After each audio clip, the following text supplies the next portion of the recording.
What is going on, everybody? We're back with another Madden 20 tips video. Today I'm going to be showing you guys a nice easy cover 3 beater that can use to beat your friends, beat the CPU, weekend league, whatever it is you decide to use. This play is going to work versus cover 3, and it is out of the Westcoast playbook in Gun Bunch. For those of you who don't know, Bkindel is notorious for this play. It's what he's run in tournaments. That's kind of where I've seen how this play runs, how this play develops. We're going to go over how it works, gain a one-play touchdown with it. We're going to go over how you can beat it if you're on defense, because it is a very popular playbook, very popular play. You will see it a bunch, so it's important to know how to stop it. So with that being said, we're going to hop right into it. The personnel you got to worry about here is right here. You just got to have your fastest guy on your team right there. Obviously, it's freaking Tyreek Hill, so we're going to put Tyreek Hill there, and the play we're coming out in is deep corner. Deep corner, like I said, very popular play. You will see it a bunch, especially if you go into weekend league and face people who like the pass. And then we're just going to come out in a random cover 3. So here's what we are working with right now. That's what the play looks like. It's a very easy setup. All you got to do is we're just going to run it with, let's put max protect on everybody, so the tight end and the running back are going to block. And this is why Bkindel is so good with this play. One thing that I've seen him do and other pro players use is they will take the tight end and they'll put him on like a little delay route. So we get that blocking right there. All of a sudden we can release him and we get a bunch of yards right there. So that's just a nice security blink to have, because the user's not going to be guarding that, just waiting for a fade route. Most people aren't that smart. Most people aren't going to do that.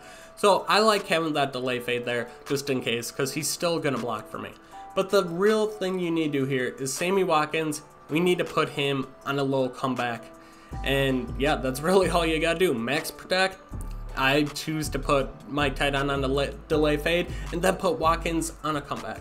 Also, you definitely need to make sure you have time. It's a one-play touchdown, guys. It doesn't matter what one-play touchdown it is. You do need plenty of time. You need to have a good line. You need to have good blocking.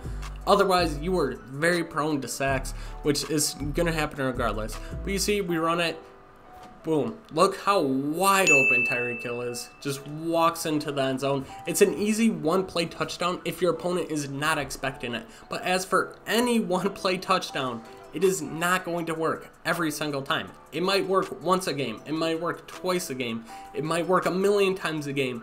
Regardless, if you're facing somebody who's at least decent at the game, eventually they will catch on to what you're running when they come out in a cover 3, and they'll either disguise it like this into a cover 2 shell, or they will just simply lock it up. So we're going to run it one more time.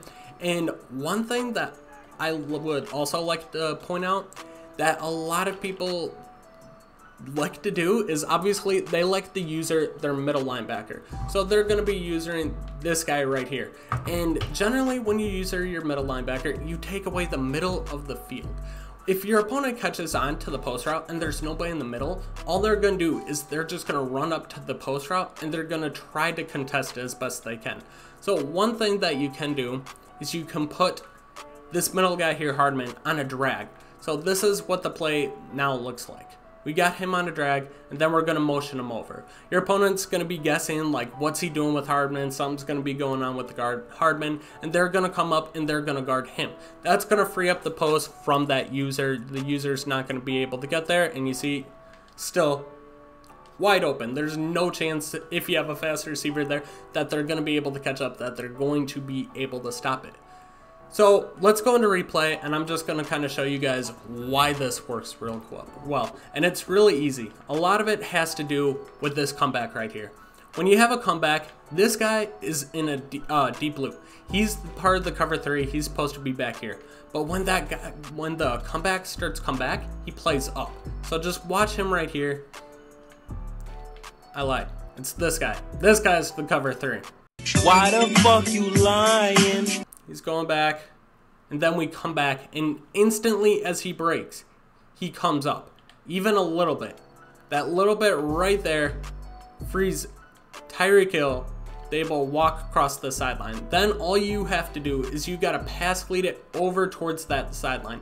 If you do that, it's easily getting over his head, and you're going to have plenty of room. It's very important, I feel like, too, to have a quarterback with escape artist and dashing deadeye, which it's kind of limited, but that's going to make your job so much easier. So that now that you've kind of seen how that play works, we're going to run it again. Once again, max protect. I think it's smart to put your tight end on some kind of fade just because you have that blocking, and then you have the extra weapon, and then you put Sammy Watkins on a comeback. We're just going to go over to Bush right here.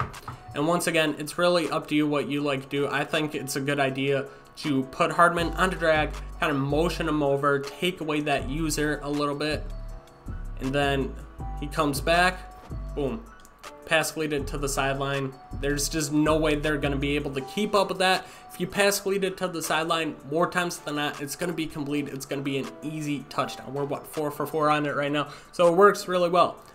But once again, it's a one-play touchdown. It's not going to work every single time unless you're facing the worst man player in the world.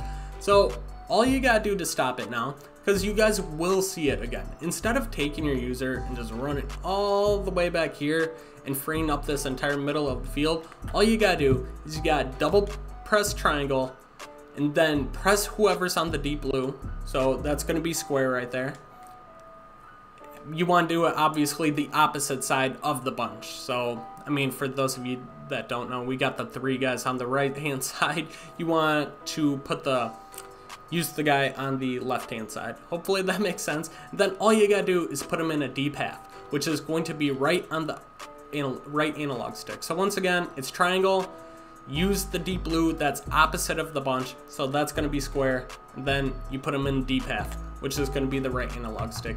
And then we're just going to kind of show you, look what happens. We're going to run everything the same. Look what happens to that post route. He doesn't come back, it's locked up, we got nothing. The post route's not there, it's not open. If we throw it, it's going to be a pick. It's practically in double coverage. So that's how you stop that play. Well, hopefully guys, you enjoyed this video. Hopefully you learned something new. You learned how to stop this play, and you learned how to run this play. It's going to be very effective once you take on Weekend League and you face somebody who doesn't run stretch or dive every single play. If this play helped you at all, be sure to hit that like button, subscribe to me if you are new, and I'll catch you guys later.